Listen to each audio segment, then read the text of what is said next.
de Jésus-Christ. Salimu yote kwa jina la Yesu Kristo. Il y a des frères qui ont parlé avec mon téléphone. Na tuliongea na wandugu fulani kwa simu. Le frère Tamboué de Kafankumba. Ndugu Tambo wa Kafakumbwa. Le frère Dr Isaac de Kasaji. Ndugu Isaac, Dr Isaac wa Kasaji. Le frère Rey de Kolwezi. Ndugu Rey wa Kolwezi. Le frère Lotika de l'Australie. Frère Lotika wa Australie. Avec sa femme. Na mke wake. Le frère Kowa de Moulongo. Ndugu Kowa Moulongo. Le frère Jean Geleka. Ndugu Jean Geleka. Le frère Baté de Lualaba. Ndugu Baté wa Lualaba. Le frère Kilunjika de Kolwezi. Ndugu Kilunjika wa Kolwezi. Le frère Chichi de Sandoa. Ndugu Chichi wa Sandoa. La sœur Wivine de Kolwezi. Dada Wivine wa Kolwezi. Le frère Monga Jack de Kolwezi. Ndugu Monga wa Kolwezi. Tous vous ont salué au nom de Jésus-Christ. Wote wanasalimu kwa jina la Yesu Kristo. Nous sommes vraiment dans la joie d'être ensemble. Tuko na furaha ya kuwa tena pamoja. Nous écouter la parole de Dieu. Juu ya kusikia neno la Mungu. Qui est dans la joie. Nani ndio kuna furaha? Quand nous venons ici, wakati tunakuja hapa, nous venons dans la joie. Tunakuja na furaha. Amen. Donc, le Seigneur. Furaha ya kukutana na Bwana. Je vous invite à vous debout. Na waalika kushimama.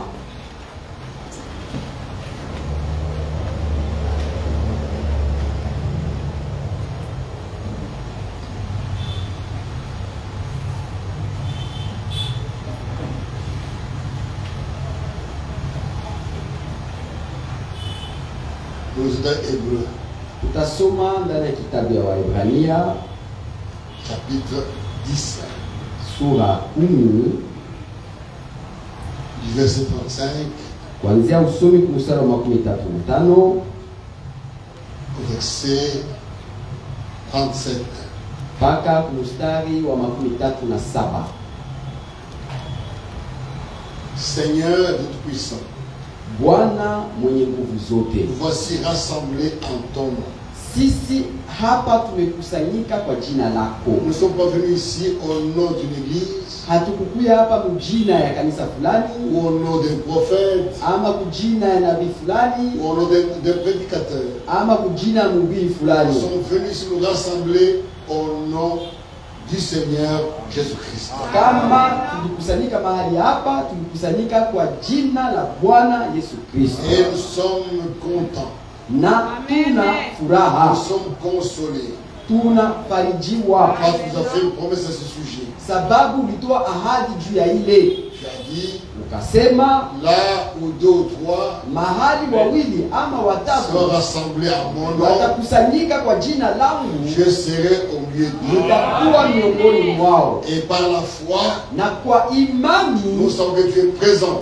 Tunasikia jinsi uko hapa pour nous parler, juu ya kuzungumza nasi, pour nous guérir, juu ya kutuponya, pour nous délivrer, juu ya kutukomboa, pour nous sauver, juu ya kutuokoa, nous affermir dans la foi. na kutushikamanisha mwimani. Seigneur, bénis-nous par ta parole. Basi Bwana utubariki kupitia neno lako. Nous parler, Seigneur, uzungumze nasi au nom de Jésus-Christ. Kwa jina la Yesu Kristo. Amen. Amina.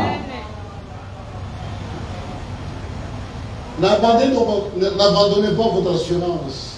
Musiache tumaini lenu, à laquelle est attachée grande rémunération. Kwa hiyo kuna ambatana zawadi kubwa. Car vous avez besoin de persévérance. Sababu mko na lazima ya kuvumilia. Afin qu'après avoir accompli la volonté de Dieu, kusudi mkishatimiza mapenzi ya Mungu, vous obtenez ce qu'il a promis. Mupokee iliyoahidiwa. Encore un peu de temps. Tena wakati si mrefu, celui qui doit venir viendra. Yule atakayekuja atakuja. Et il ne tardera pas. Na atakawia tena. Amen. Amina. Mwikale.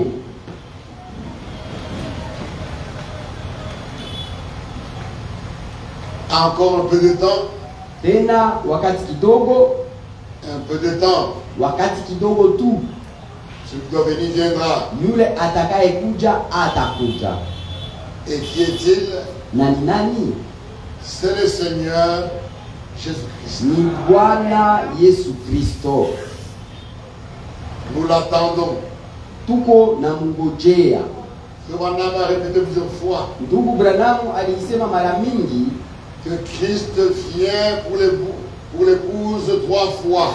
ya kwamba Kristo atakuja mara 3 juu ya bibi harusi. Il y a 3 grandes venues.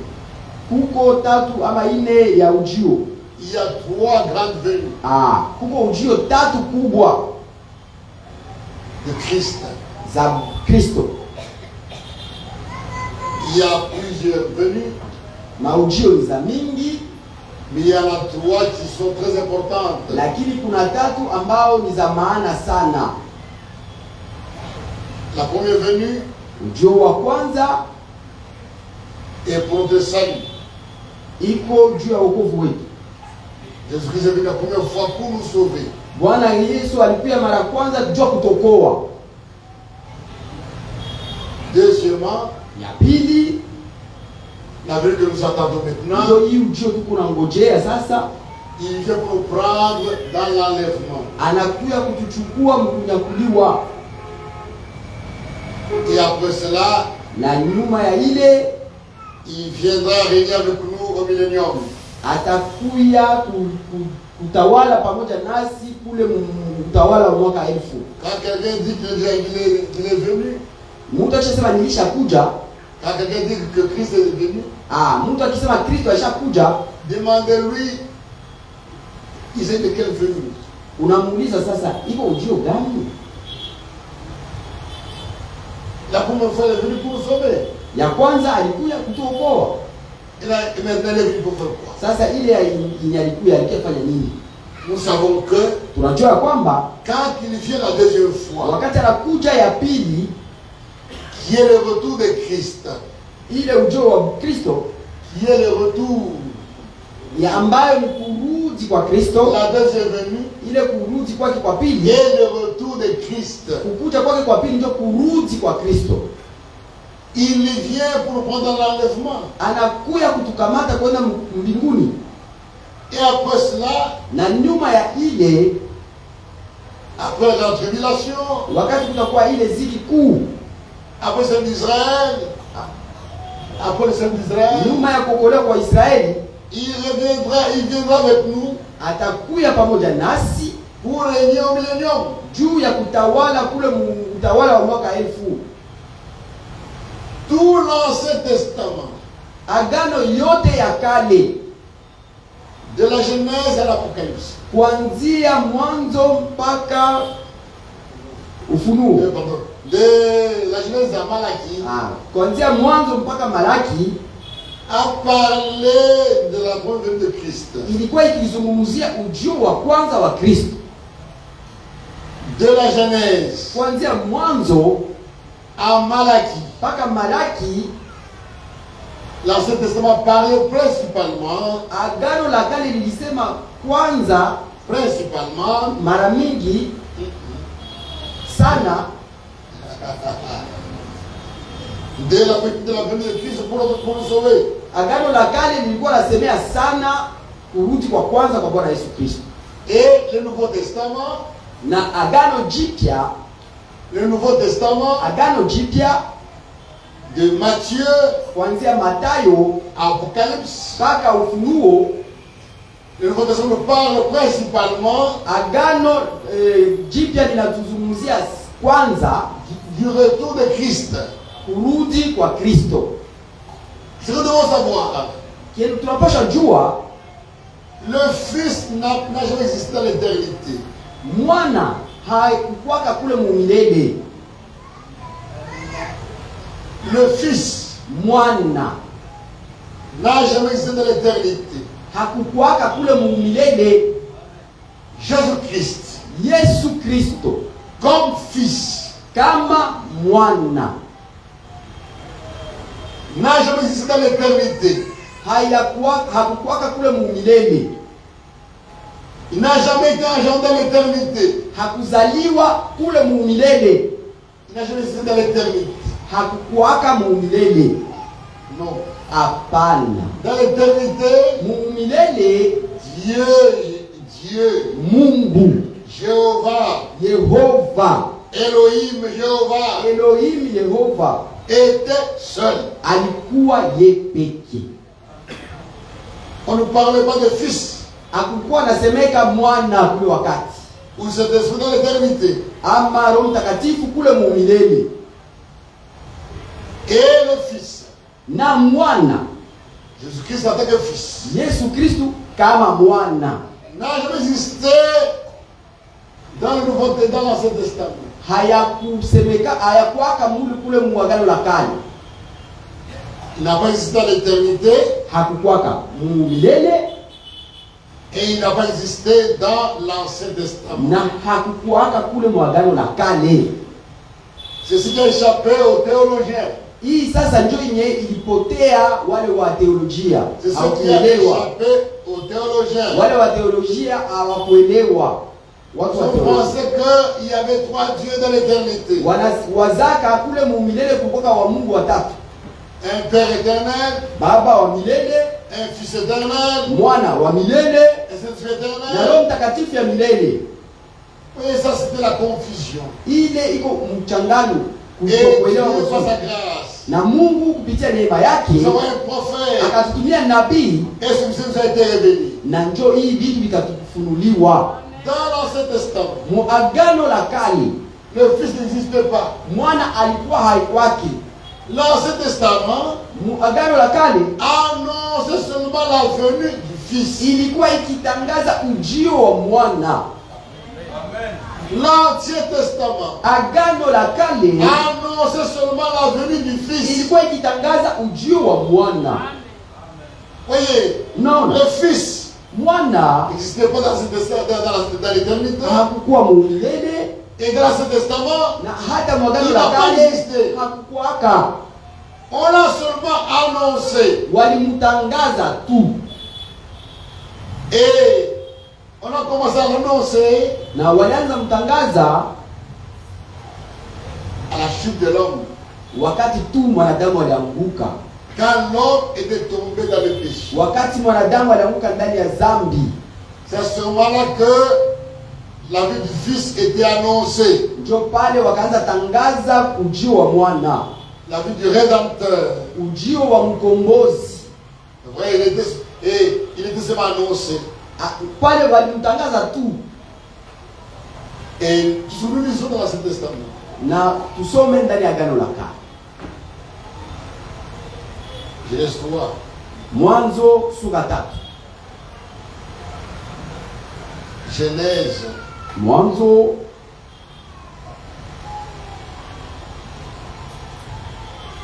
3, sura 3 verset 15. mstari wa 15. Je mettrai l'amitié entre toi et la femme, Nitatia uadui katikati yako na yule mwanamke, entre ta postérité kati ya uzao wako et sa postérité. na uzao wake. Et celle-ci t'écrasera la tête Yeye atakuponda kichwa, et tu lui seras le talon. nawe utamuuma kisimkino kya mguu. Ici, nous avons la proclamation de la bonne nouvelle, Hapa tunaona ni kuanzilisha habari njema, de l'évangile. habari njema. Il est annoncé que Inaanza tangaziwa le Sauveur, ya kwamba mkombozi qui est le Christ, aliye Kristo serait l'enfant de la femme. atakuwa mtoto ya mke, Serait l'enfant de la femme. atakuwa mtoto ya mke. Comment cela? Aye sasa, Tout homme qui est sur la terre mtu yote ambaye anazaliwa kudunia vient de l'homme. anazaliwa na mwanaume.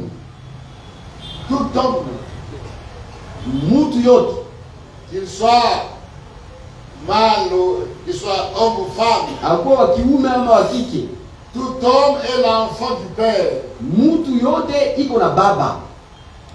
C'est le Père qui l'engendre. Ni baba ndio anamzaa kwa mzazi yake. Il y a l'engendrement Kuko ile kuzaa kuzaa,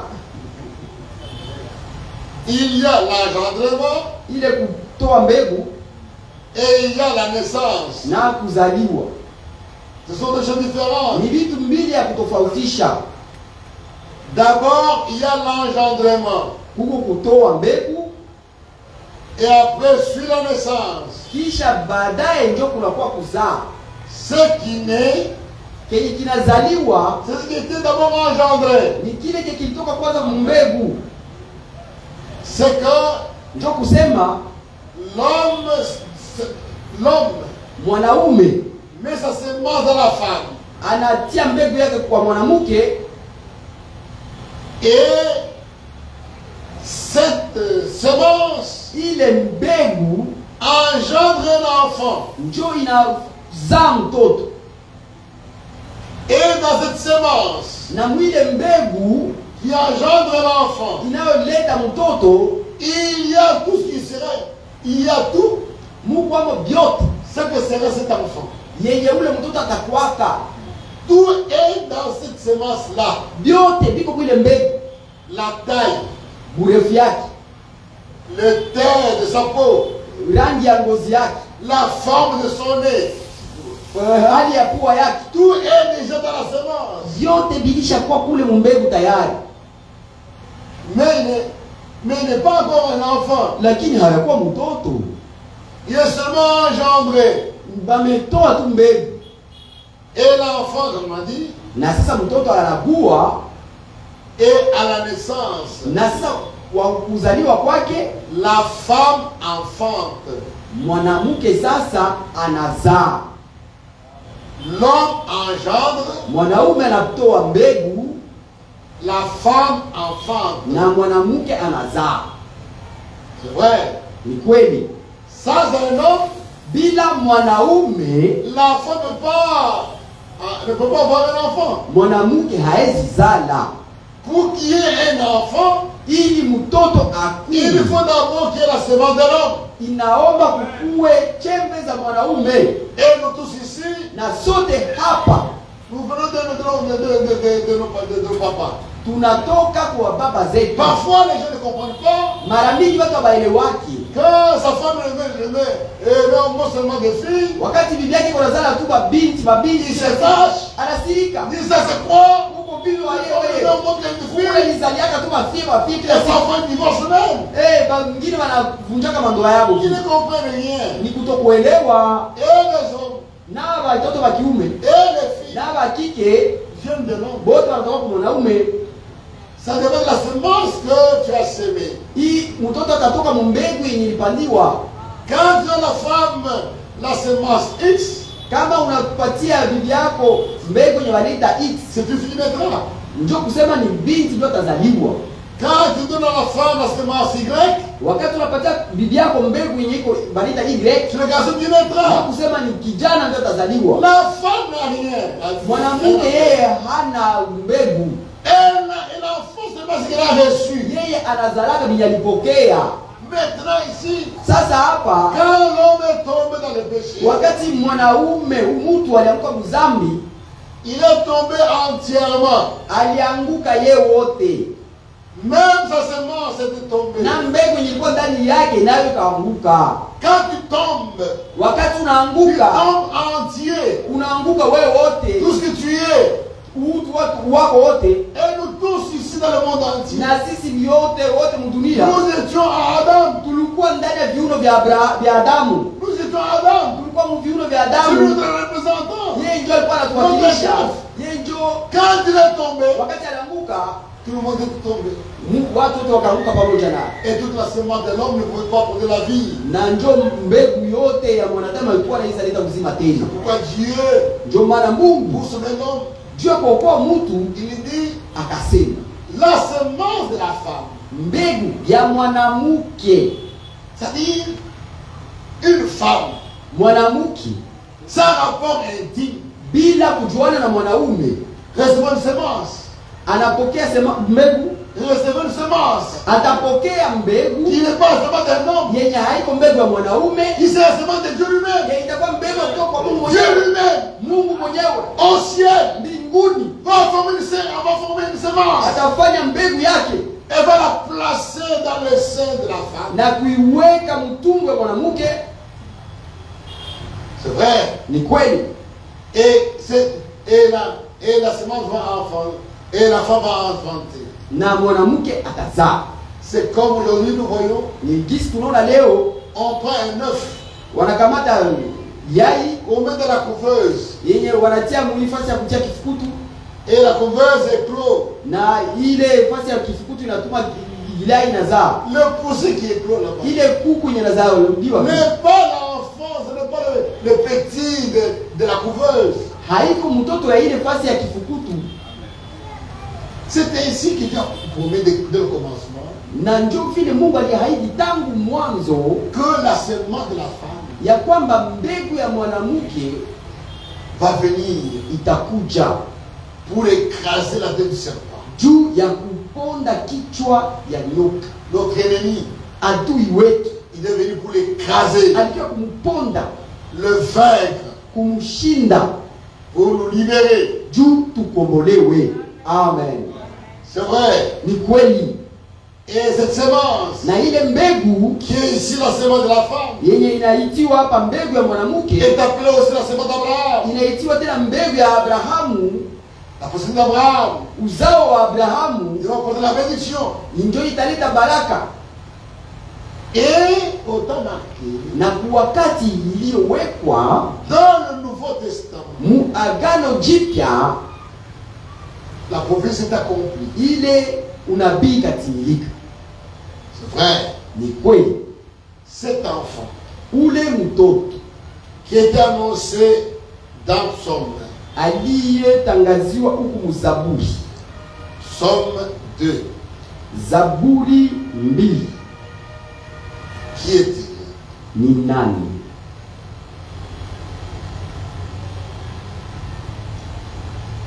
Psaume 2, Zaburi 2 verset 7. mstari wa 7. Je publierai le décret. Nitatangaza amri. L'Éternel m'a dit, Bwana aliniambia, tu es mon fils. wewe ni mwana wangu, Je t'ai engendré aujourd'hui. mimi leo nimekuwa baba yako. Tu es mon fils. Uko mwana wangu.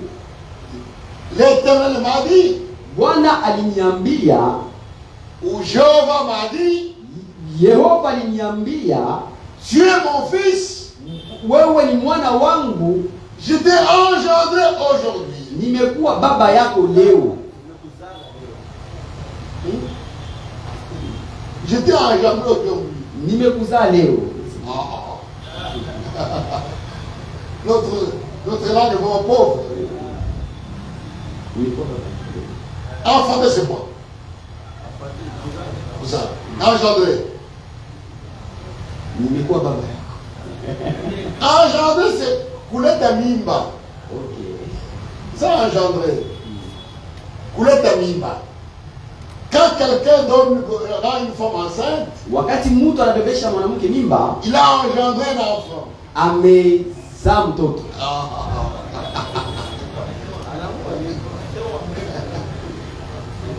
Ça va. J'étais mon fils. Nasema huko mwana Je t'ai wangu, engendré aujourd'hui. nimetia mimba yako leo. Aujourd'hui Leo n'est pas dans l'éternité. haiko mumilele, Dans hapana. l'éternité, Mumilele il n'y a pas d'aujourd'hui. hakuna kuhesabia wakati wa Il n'y kusema a leo. pas d'hier. Hakuna jana, Il n'y a pas de hakuna demain. leo, hakuna kesho. L'éternité Umilele n'est pas un long temps. haiko wakati mrefu, hapana. Les gens pensent, ce que j'en pense, ils croient que l'éternité c'était longtemps. Watu wanawazaka umilele ni wakati ya mrefu, wakati mingi. Non. Hapana. L'éternité, Umilele c'est en dehors du temps. ndio kusema tulishatoka mu wakati. C'est ça l'éternité. Ndio kusema milele. L'éternité, c'est en dehors du temps. Milele ndio kusema kutoka mu wakati. C'est-à-dire, Ndio dans kusema l'éternité, mu milele il n'y a pas de minutes, hakuna madakika, il n'y a pas de secondes, hakuna il n'y a pas d'heures, hakuna il n'y a masaa, pas de jours, hakuna il masiku, n'y a pas de semaines, hakuna il n'y a majuma, pas de mois, hakuna il n'y mamiezi, a pas d'années. hakuna miaka kule. C'est en dehors du temps. Tulishaacha vya wakati. C'est en dehors du temps. nje ya wakati. C'est-à-dire, l'éternité, Umilele c'est l'éternel présent. ni kila siku leo. C'est-à-dire, il n'y a pas de durée. Hakuna kuhesabia wakati.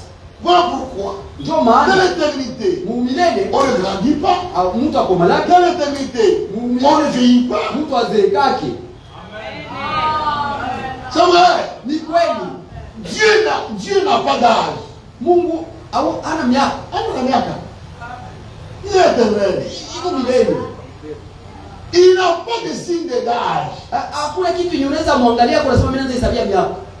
Maintenant, vous les catholiques, Sasa nyie ba Katolika qui représentez, qui parlent de bébés anges. sasa nyie wenye mnasemaka ba malaika ba bebe. Vous dessinez même un ange bébé avec des ailes. Unachapa malaika wa bebe niko na tumabao. Qui l'avait créé comme ça? Sasa nani ndiye alimuumba vile na bebe? Et quand il va grandir, Sasa takomana. nous sommes des faussetés. Ni vya bongo. Dans l'éternité, Umilele il n'y a pas de temps. hamuna wakati. Dans l'éternité, Umilele il n'y a pas d'aujourd'hui. hamuna moleo. Aujourd'hui, Leo c'est dans le temps. ni wakati. Aujourd'hui, Leo c'est dans le temps. ni wakati. Hier, Jana c'est dans le temps. ni wakati. Demain, Na c'est kesho dans le temps. ni wakati. Et Dieu dit, Na Mungu akasema, tu es mon fils. wewe ni mwana wangu. Je t'ai engendré aujourd'hui. Nimetotia mimba yako leo. Et aujourd'hui, dans la prophétie, Na leo muunabii c'est le Nouveau Testament. ndio kusema agano jipya. Le temps du Nouveau Testament, Wakati agano jipya dans la Bible, Biblia s'appelle aujourd'hui. inaitiwa leo. Dans la prophétie, Unabii le temps de l'Ancien Testament, mwili wakati ya agano la kale s'appelle autrefois. balikuwa nasema ni zamani, S'appelle autrefois. zamani. Et cet enfant qui devait naître, Na ule mtoto ambaye alipaswa zaliwa qui est-il? alikuwa nani? Ésaïe 9. Tunaenda ku Isaya keni. Le sauveur Ule mwokozi qui vient nous sauver. anayepia kutukomboa Qui est-il? ni nani? Ésaïe 7. Isaya 7. 7, 14. Isaya 7 mstari wa 14. C'est pourquoi Ndio maana le Seigneur lui-même Bwana mwenyewe vous donnera un signe. atawapa kitambulisho, alama. Voici, Tazama, la Vierge bikira deviendra enceinte. atapata mimba, Elle enfantera un fils atazaa mtoto, et elle lui donnera le nom d'Emmanuel. atazaa mtoto mwanaume na watamwita jina lake Emanueli. Suivez bien les termes. Mufate vizuri.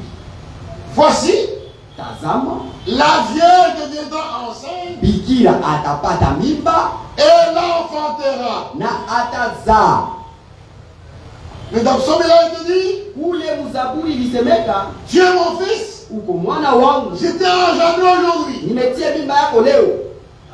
Celui qui l'engendre, Yule anayetia mimba yake c'est Dieu. ni Mungu, Celui qui va l'enfanter, yule ataka mzaa c'est la Vierge. ni bikira. Qui a compris ça? Nani ndio anaelewa hili? Qui a compris ça? C'est-à-dire, Ndio kusema le fils mwana devait être engendré par le Père, alipasha mimba yake ilipasha tiliwa na baba par Dieu. Mungu. Dieu devait l'engendrer. Mwenye anatia mimba ilikuwa Mungu, Et celui qui va l'enfanter, na yule alipasha mzaa c'est la Vierge. ni bikira. Psaume 2, Ule mzaburi 2 après de l'engendrement, ilisemeka kutia mimba, et dans Isaïe, na ndani ya Isaya il parle de l'enfantement. pale inasemeka kuzaa. Voici, Tazama, le Seigneur lui-même Bwana vous mwenyewe donnera un signe. atawapatia alama. Voici, Tazama, la Vierge bikira Divinement enceinte. atapata mimba, Elle a enfanté un fils. atazaa mtoto mwanaume Et elle lui donnera le nom d'Emmanuel. na atamupa jina ya Emanueli. C'est une prophétie. Ile unabii d'Ésaïe ya Isaya avait troublé tellement les gens, ilisumbua watu, même les juifs hata Wayuda ne comprenaient pas cela. hawakuwa naelewa mambo. Et ils disaient, Wakasema ce n'est pas la Vierge, haiko bikira, la jeune fille. me kijana, binti kijana. Ah non, ce n'est pas la jeune fille. Haiko binti kijana. On peut avoir une jeune fille, Unaweza kuwa na binti kijana mais des vierges. lakini mwenye haiko bikira tena. Et les jeunes, mais des vierges. Ndiyo ni kijana lakini haiko bikira. Ça peut arriver. Inaweza fikia. Mais la prophétie dit que Lakini unabii ulikuwa unasema la Vierge bikira qui ne connaît pas d'homme, ndio kusema mwenye hayajuanaka na mwanaume, une jeune fille, aliye kijana vierge. na bikira. Mes jeunes sœurs, Wa binti wetu, la virginité de la fille, ubikira ya msika ya binti c'est son honneur. ndio heshima yake. La virginité de la fille, Ubikira wa binti c'est son honneur. ndio heshima yake C'est l'honneur de ses parents. na ni heshima ya wazazi wake. C'est vrai. Ni kweli. Quand la fille se garde vierge, Wakati binti anajilinda bikira elle va marier vierge. na anaenda kundoa na angali bikira, Elle part avec honneur. anaenda na heshima yote Elle sera honorée. na ataheshimishwa. Sa mère sera honorée. Mama yake ataheshimishwa. Amen. Amina. Amen. Mais quand la fille perd sa virginité, Lakini wakati binti anapoteza ubikira wake, on dit qu'elle est déshonorée. inasemeka alishapoteza heshima. Une fille qui perd sa virginité, Binti anayepoteza ubikira wake par un mariage déshonoré, anaenda mundoa na hana heshima tena, sans honneur, bila heshima tena. sa mère ne sera pas honorée. Mama yake hawatamheshimisha tena. Au temps de l'Ancien Testament, Wakati agano la chez kale les Juifs, kule kwa Yuda on devait le lapider. ilikuwa kwamba waue ule msika na majivu, Parce que ce n'était pas possible sababu ilikuwa haiwezekani qu'une fille ait un mariage déshonoré. binti aende mundoa na hana tena ubikira, Et na l'homme qui épouse une fille déviergée na mwanaume ambaye anaoa binti ambaye haiko tena bikira accepte anakubali de porter la honte, kubeba ile haya, les déshonneurs. ile kukosa Il heshima ne sera pas respecté. na hataheshimika. Il peut devenir habillé en costume. Anaweza vala koti mzuri, Il passe. anapita L'homme qui avait pour cette fille-là, sa femme. ule mtu mwalijuaka bibi yake Quand ta femme qui gagne. Sa femme, moi j'ai besoin de sa femme. moi je suis passé avec sa femme. Non. Hapana. Voilà pourquoi Dieu a voulu que Ndio maana Mungu alipenda une femme mwanamke aille au mariage aende mndoa vierge iko pour bikira, qu'elle soit ili akuwe réellement kweli kweli la propriété de cet homme-là. mali ya kipekee ya ule mwanaume, La femme propre. mwana bibi yake wake Wa kipekee. wa kipekee, Ni wake wa kipekee wake. sa propre Hakuna aile. mtu anasema non, c'est sa femme. Personne ne peut se pavaner de l'avoir touché. Quel honneur. Heshima gani, Quelle gloire. utukufu gani! Voilà pourquoi mes sœurs, Ndio maana dada, vous regardez la virginité. unaweza chunga ubikira wenu. La virginité d'une femme, Ubikira wa mwanamke c'est son honneur. ndio ile heshima yake. C'est vrai. Ni kweli, Une femme, mwanamke une fille qui va mariage, binti wanaenda mndoa sans virginité, bila kukuwa bikira, elle est déshonorée. hana heshima tena. Elle est comparable à une prostituée. Yeye na kahaba biko tu sawa. Non. C'est pourquoi le Seigneur, Ndio maana Bwana pour le Sauveur, juu ya Il a, pour le sauveur, juu ya Mwokozi. il a voulu qu'il soit né de la Vierge. Alipenda azaliwe na bikira. De la Vierge. Bikira. La Vierge. Bikira. Devenant enceinte. Ndio atabeba Il mimba. a un fils. Na kuzaa mwana mwa. Et lui donnera na atamupa jina. Le nom d'Emmanuel. Jina ya Emanueli. Son nom sera Emmanuel. Jina lake litakuwa Emanueli. Est-ce que nous avons Emmanuel? Je, hapa tuko na mtu jina yake Emanueli. Est-ce que nous avons un frère Emmanuel ici? Ah, tu es Emmanuel. Viens. Kuya karibia. Viens ici, Emmanuel. Ça c'est bien d'avoir Emmanuel. Ni vema kabisa kukuwa na Emanueli.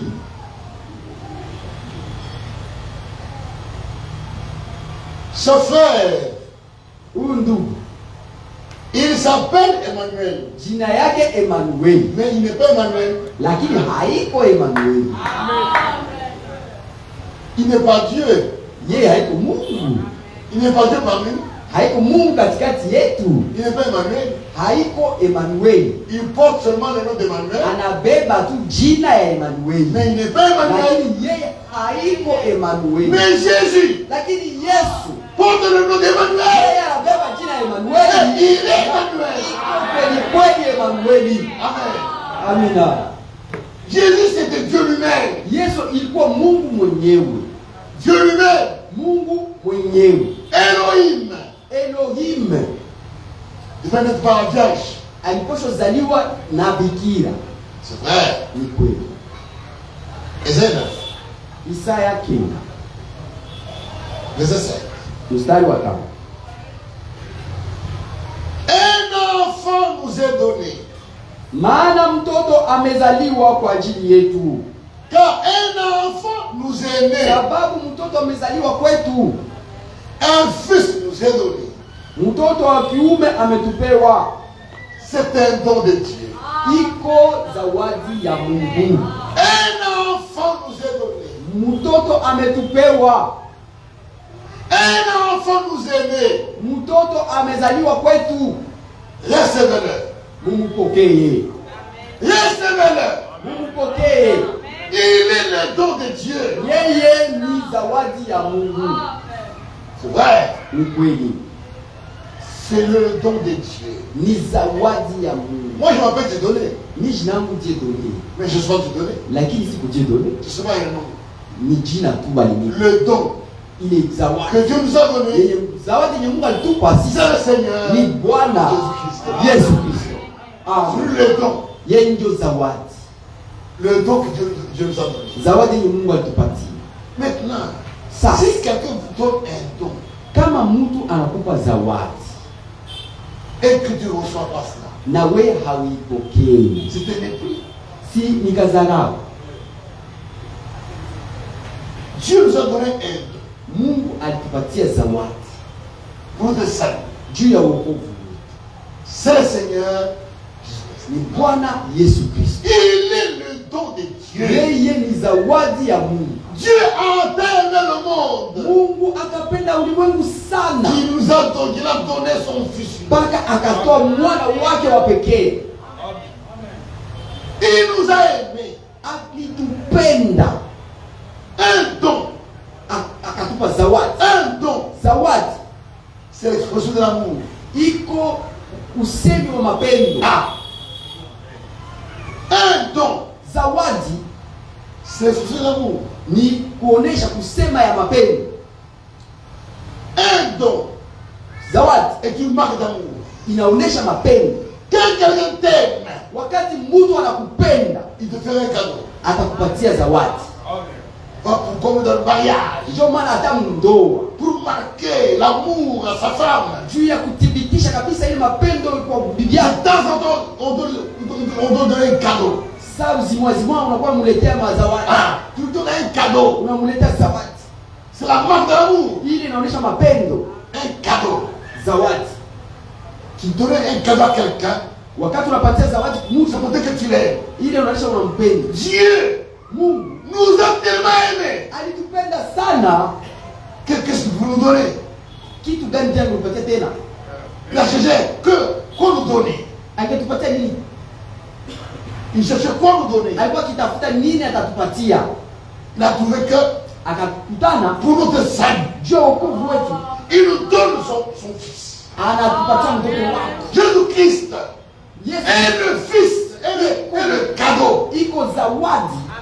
Le fils de Dieu Mwana wa Mungu est le cadeau iko zawadi que Dieu nous a donné yenye Mungu alitupatia pour notre salut. juu ya wokovu wetu. Amen. Jésus disait à la Samaritaine, Bwana Yesu alisema na ule mwanamke Msamaria, il disait, akasema si tu connaissais ungekuwa naelewa le don de Dieu. ungejua zawadi ya Mungu. Alléluia. Amina. Si tu connaissais Ungejua le don de Dieu, ile zawadi ya Mungu. frère, Ndugu, si tu connais cela, ukijua ile qui est Jésus-Christ, kama Yesu Kristo ni nani, si tu connais cela par révélation, ukijua kwa kupitia ufunuo qui il est, yeye ni nani, tu ne peux pas t'inquiéter. hautakuwa na mafadhaiko. Jamais. Hapana. Jésus disait à la femme samaritaine, Bwana Yesu kwa nazungumza na huyu mwanamke Msamaria. Jésus lui répondit. Jésus lui répondit. Jean 4, verset 10. Yohana 4 mstari wa 10. Jésus lui répondit. Bwana Yesu akamjibu, Si tu connaissais kama ungejua le don de Dieu, zawadi ya Mungu, et qui est celui qui te dit de nous boire, na nani ndio anakuambia umupe maji ya kunywa, tu lui aurais toi-même demandé à boire ungemuomba wewe sasa akupe ya kunywa, et t'aurais donné de l'eau de vie, de l'eau vive. na yeye angekupa maji ya Si uzima. tu connaissais Ungejua, le don de Dieu, ungetambua zawadi ya Mungu. frère, Ndugu, Jésus-Christ, Yesu Kristo c'est Dieu lui-même, ni Mungu mwenyewe, c'est le Créateur lui-même muumbaji mwenyewe qui s'est donné à nous. aliyejitoa kwetu. Quand tu l'as, Wakati uko tu na es le Créateur, uko na muumbaji, tu es le Tout-Puissant, uko na mwenye nguvu zote, tu es, frère, tu es Dieu, tu es le vainqueur. uko na mshindi. C'est vrai. Ni kweli. Et qui est dit, Na iko nani? un enfant nous est né, Mwana amezaliwa et un kwetu, fils nous est donné. mwana amezaliwa Il kwetu, a donné reposé sur son épaule. na mamlaka itakuwa kwenye bega lake. On l'appellera Watamwita admirable, wa kushangaza, conseiller, mshauri, Dieu puissant, Mungu mwenye uwezo, Père éternel, Baba wa milele, Prince de la paix, mfalme wa amani. le Fils Mwana qui va naître, atakayezaliwa, le Fils mwana qui nous est donné, aliyetupewa, il est l'admirable, yeye ni wa ajabu, il est le conseiller. mshauri. Si tu l'as, Kama uko il naye va te conseiller, atakupa il va shauri, te conduire. atakuongoza. Si tu l'as, Kama uko naye il va faire pour toi des merveilles. atakufanyia maajabu. Il est Yeye ni l'admirable. wa ajabu. C'est vrai. Ni kweli. Le Père éternel. Baba wa milele, Le Père éternel Baba wa milele, qui naît comme un fils. Baba mwanazaliwa kama mwana. Frère, Ndugu, Prince de la paix. mfalme wa salama. C'est vrai. Ni kweli. Et Michée. Mika Annonce où il serait, où il va naître. anatangaza mahali gani atazaliwa. Et toi, Mika sura 3.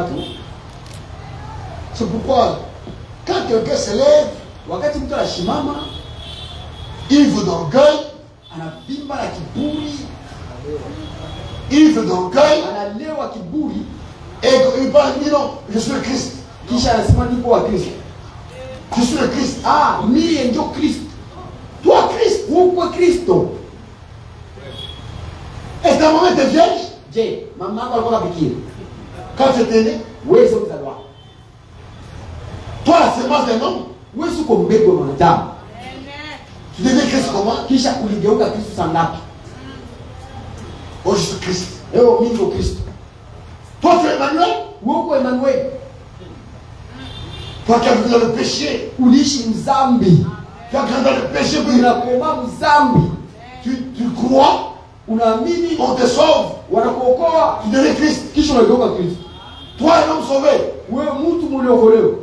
Christ n'a pas été sauvé. Yeye hakuokolewa. Il est le sauveur. Alléluia. Ne croyez pas n'importe quoi. Usiamini aizuru kitu gani? Amen. C'est vrai. Ni kweli. Et Michée Na Mika nous montre là où va être. anatuonesha mahali gani atazaliwa. Et toi, Bethléem Ephrata. Mika ngapi? Michée 5, verset 1. Mika 5 mstari wa 16. Michée 5, verset 1. Mika 5 mstari wa kwanza. Et toi, Bethléem Ephrata. Na wewe Bethlehem katika Efrata. Il devait être à Bethléem. Iliomba azaliwe Bethlehem. Toi, tu es né à Canaan. Wewe ulizaliwa Kanaan. Tu devais Christ. Kisha kwa Kristo. Tu es né à Kindu. Ulizaliwa Tu Kindu. devais Christ. Kisha kwa Kristo. Tu es né à Nkamba. Ulizaliwa kule Nkamba. Tu devais Christ. Unakuwa Kristo. Jamais. Haviwezekani. Christ Kristo vient de l'éternité. anaishi milele. Vient de l'éternité. Anatoka milele. Il vient naître Anakuja kuzaliwa à Bethléem. kule Bethlehemu.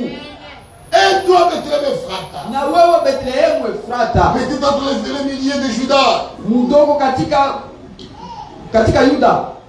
Petit entre les milliers de Judas. Wewe kidogo katika maelfu wa Yuda. De toi sortira pour moi Lakini kwako kutanitokea celui qui dominera sur Israël mtawala wa Israeli, et dont les activités ambaye kazi zake remontent aux jours anciens, zinaanza tangu wakati ya zamani, remontent aux temps anciens, zilitoka tangu zamani, aux jours de l'éternité. ule msiku wa milele. Il vient de l'éternité. Anatoka milele. Jésus-Christ Yesu Kristo vient de l'éternité. anatoka milele. C'est Dieu lui-même. Ni Mungu mwenyewe. C'est Elohim. Yeye ni Elohim. Quel amour. Mapendo gani! Ça nous trouble. Ile inatuchanganisha. Quand nous pensons à cela, Wakati tunakumbuka ile Dieu, Mungu pour te saluer, juu ya wokovu devait se rabaisser alipaswa jishusha pour naître juu ya azaliwe. comme tout homme Sasi musa mwanadamu yoyote de la femme. kuzaliwa na mwanamke. Dieu Mungu devait se rabaisser aliomba jishusha et devenir un homme. akuwe mtu. Quel amour. Mapendo gani! Quand le temps fut arrivé Wakati ilifika de la naissance du Messie, ya kuzaliwa kwa Masia,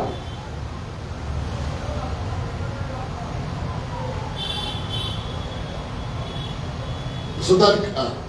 hapa tuko Luka sura ya kwanza Nous sommes au verset 26 mstari wa 26 et nous irons jusqu'au verset 37. na tutasoma mpaka mstari wa 37 Et nous irons dans Luc 2. na tutasoma tena Luka 2.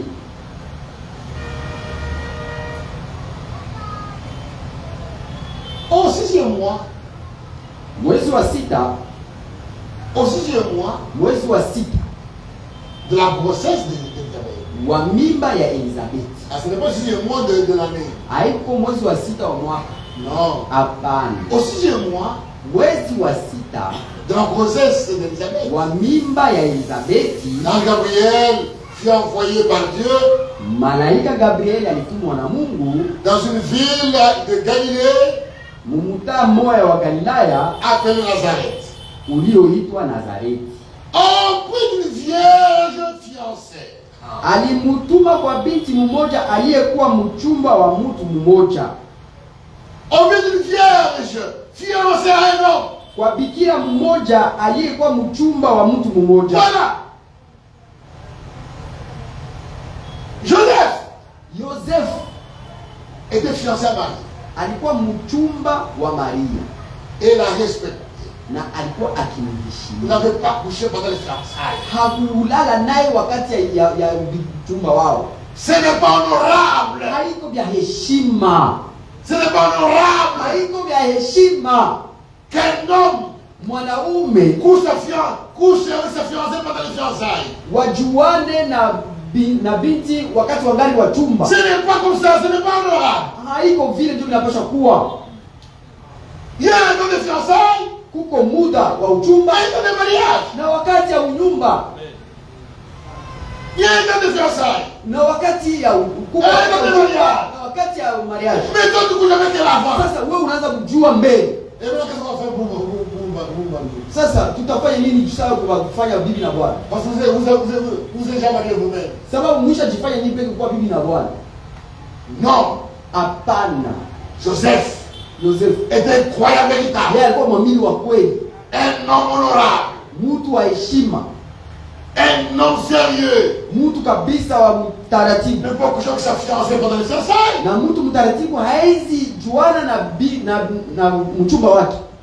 Il est ici, Na inasemeka hapa à Gabriel, malaika Gabrieli tu es envoyé akatumwa par Dieu na Mungu auprès d'une vierge, kwa bikira mmoja fiancé à un homme de la maison de David. aliyekuwa mchumba wa mtu wa uzao wa mfalme Daudi, Nommé Joseph. na jina lake lilikuwa Yosefu. Le nom de la vierge était Marie. Jina ya yule bikira ilikuwa Maria. Quand j'entrais chez elle, Malaika akaingia kwake et dit, na akasema, je te salue, nakusalimu toi à qui une grâce a été faite. wewe uliyejaliwa neema. Tu as mal traduit, frère. Tu es catholique. Ça, c'est le catholicisme. C'est vrai. Il faut, l'ange a dit, Malaika alisema, je te salue, nakusalimu toi wewe à qui ambaye kwako une grâce neema moja a été faite. imepewa. Elle n'était pas pleine de grâce. Hakujaa neema, hakujaa neema. C'est Dieu Ni Mungu seul qui pekee fait de grâce. ndio anajaa neema. Jésus-Christ Yesu Kristo seul pekee est plein de grâce. ndio anajaa Le neema. mari Lakini Maria a reçu une grâce. alijaliwa neema, alipewa neema, Elle était remplie. alipewa neema, Ah. Elle a reçu une grâce. alipewa neema. Quelle grâce? Neema La gani? grâce Neema de notre monde le Seigneur. ya kuzaa Bwana. C'est une grâce qui a été donnée. Ni neema ilimupewa. Comme toi, Kama mimi tu as reçu la grâce na wewe tulipokea neema de croire. ya kuamini, Et le frère David na ndugu Dani a reçu la grâce na alipokea d'être neema pasteur ici. ya kukuwa mchungaji hapa. Le frère Sami Ndugu Sami a reçu la na grâce. alipata Une neema, grâce. neema moja, Marie a reçu une grâce. na Maria naye alipewa neema moja. Elle n'est pas pleine de grâce. Hapana, alijazwa neema. No. Hapana, Celui qui a plein de grâce, anayejaa c'est neema le Seigneur ni Jésus-Christ. Bwana Yesu Kristo. Jean. Yohani. C'est vrai.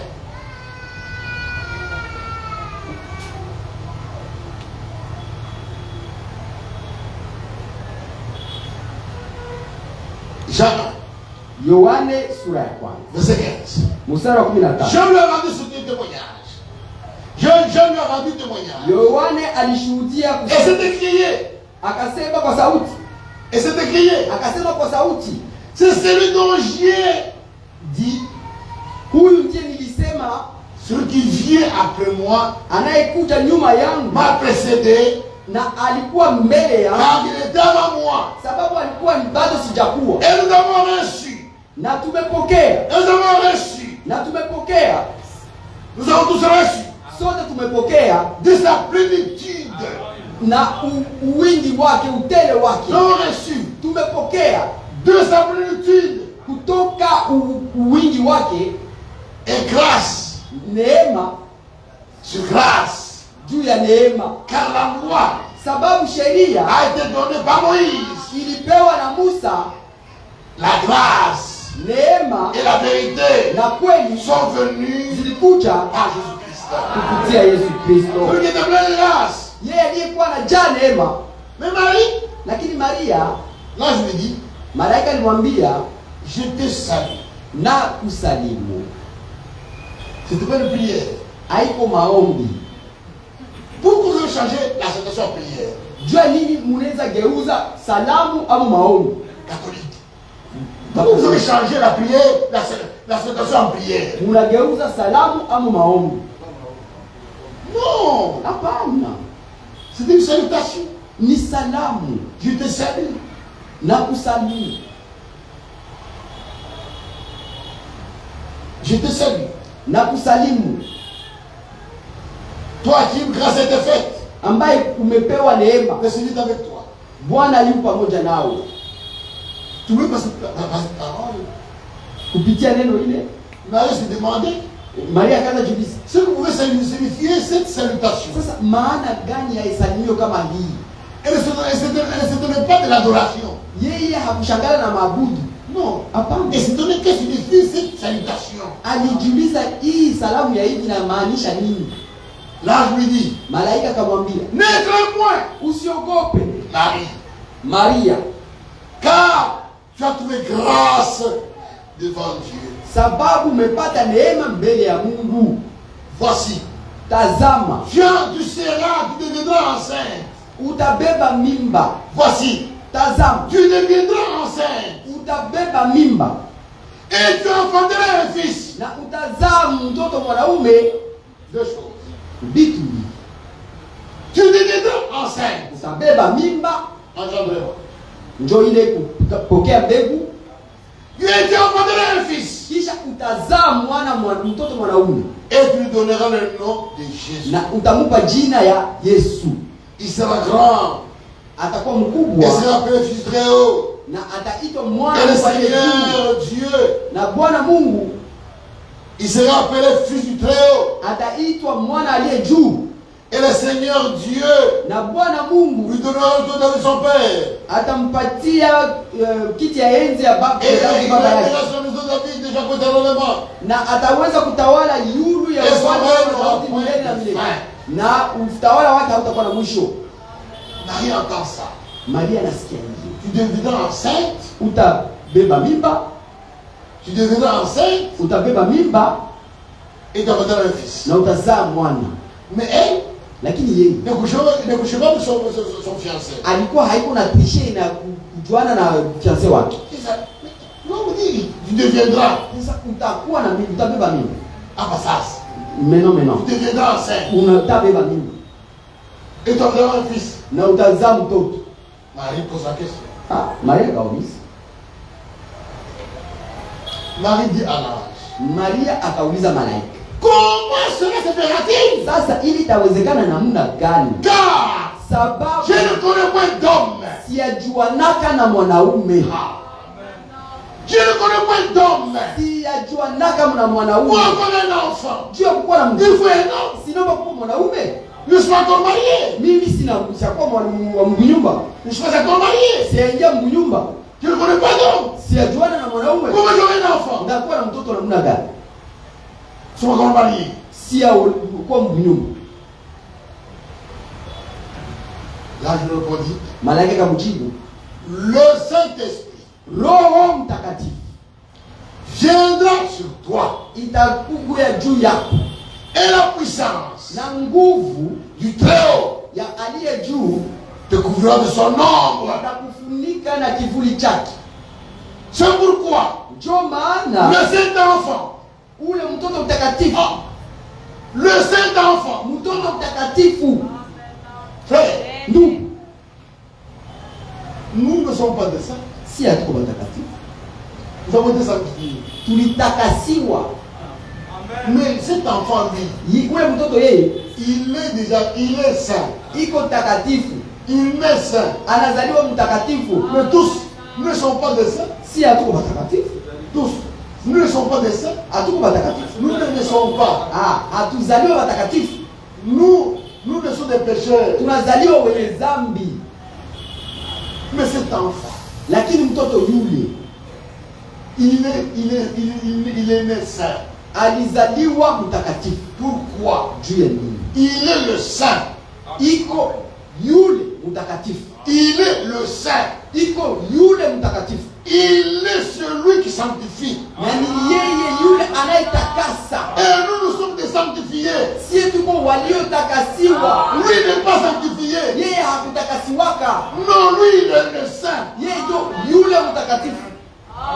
C'est Dieu lui-même. Ni Mungu mwenyewe. Tu vois cet enfant, Ndio maana mtoto mtakatifu il est près de toi. atakayezaliwa kwako Sera appelé fils de Dieu. ataitwa mtoto aliye juu. Frère, Ndugu, voici Elisabeth, ta parente, tazama Elizabeth dada yako a conçu. amebeba mimba, Elle aussi, naye elle fut dans sa vieillesse. alikuwa mzee wake, Et ce qui était appelé stérile. alikuwa ameitwa Et dans son 6e mois. alikuwa ameita tasa, na hapa iko mimba mwezi sita, Car sababu rien hakuna n'était possible à Dieu. kisichowezekana kwa Mungu. Marie dit, Marie dit, Maria akajibu, je suis mimi la servante du Seigneur. niko mtumishi, Qu'il me soit fait niko kijakazi wa Bwana, selon ta parole. kufuatana na neno lako. Amen. Amen. Voilà Mtuvi, l'enfant véritable. mtoto wa kweli, Voilà la foi véritable. imani ya kweli. Voilà comment doit marcher un croyant. Namna gani mwamini wa kweli anapaswa tembea?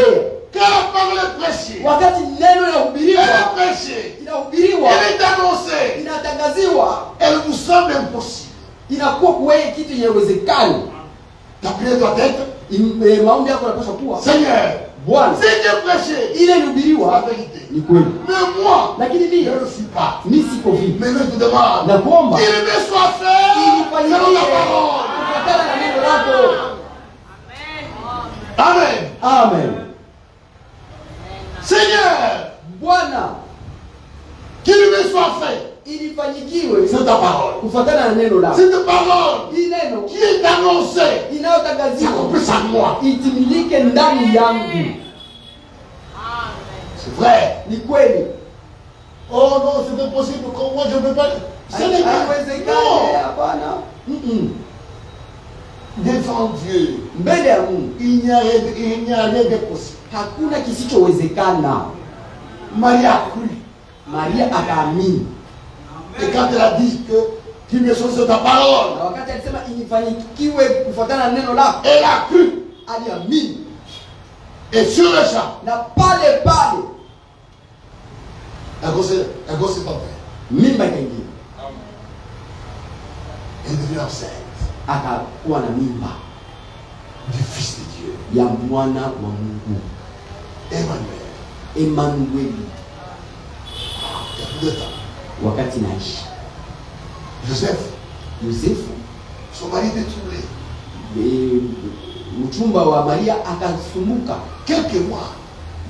1 mois, 2 mois après, miezi mbili tatu wa nyuma, les vieilles femmes bali na mama wazee wazee regardent la jeune fille. wanaangalia binti Marie. ona nini, elle est enceinte. Et on commence à souffler. Fujo inaanza tambana, Maria iko na mimba. La femme m'a parlé de ça. Qu'est-ce qui s'est passé? Vitu gani vilifika hapa? Joseph Yosef a encore aussi ça. naye anasikia maneno, Il dit que Marie est enceinte. anasema banamwambia mchumba wako uko na mimba. Elle appelle Marie. Anaita Maria, Chérie, sheri wangu, je t'aime. napenda sana. Tu sais que je t'aime. Unajua kusema napenda sana, Mais qu'est-ce que tu as fait? Qu'est-ce que tu as fait? ulifanya nini kabisa? Je n'ai rien fait. Mimi sikufanya kitu. Enfin, qui est ce nous maintenant? Si tu n'as rien fait, la procédure est libre. Tu n'as rien fait, d'accord? Haukufanya kitu sawa. Et la grosse vient d'où? Sasa mimba ilitoka wapi? Non, l'ange, il y a un ange qui est venu. Malaika Il alikuya a dit ça. akaniambia hivi na hivi na hivi.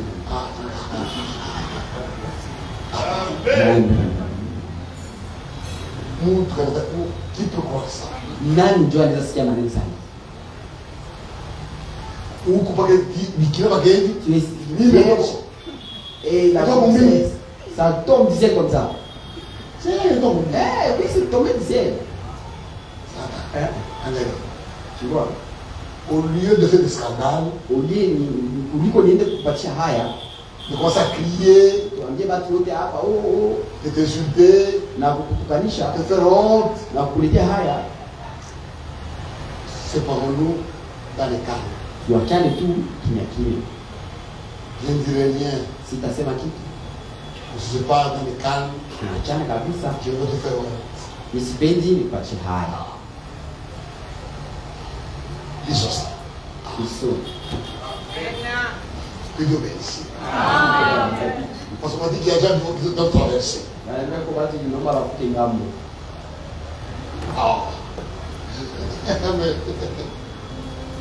On continue demain. Amen. Invitez les gens. Maalike watu Qui viennent nombreux. wakuje wengi. Pour savoir comment est le salut. Tunajua wokovu ni nini. Inclinons nos têtes pour la prière. Tuinike vichwa vyetu kwa kuomba. Quel est cet homme de Jésus?